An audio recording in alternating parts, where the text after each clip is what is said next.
we call transparency. They are just here to get the rule of the minority over the majority.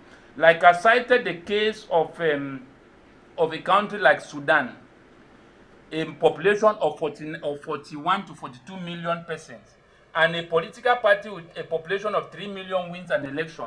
So democracy is telling us that 3 million has become the population of 41 million.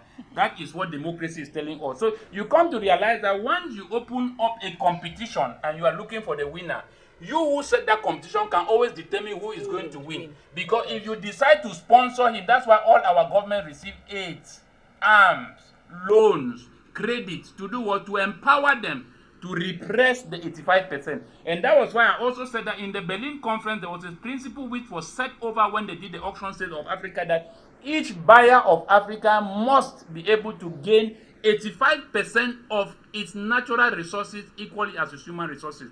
This principle is very logical. When you are able to hold down 85% of a man's capital or a people's natural reserve, it simply means that you have kept 85% of his population under abject poverty.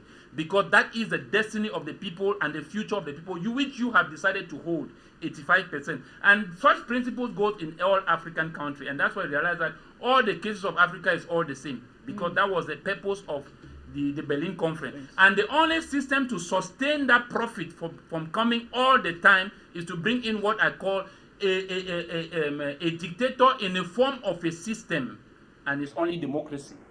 When Hitler was building Germany at a vital point where it was important for the German economy to emerge, he closed down all political parties, closed the office of a president, and declared himself a dictator.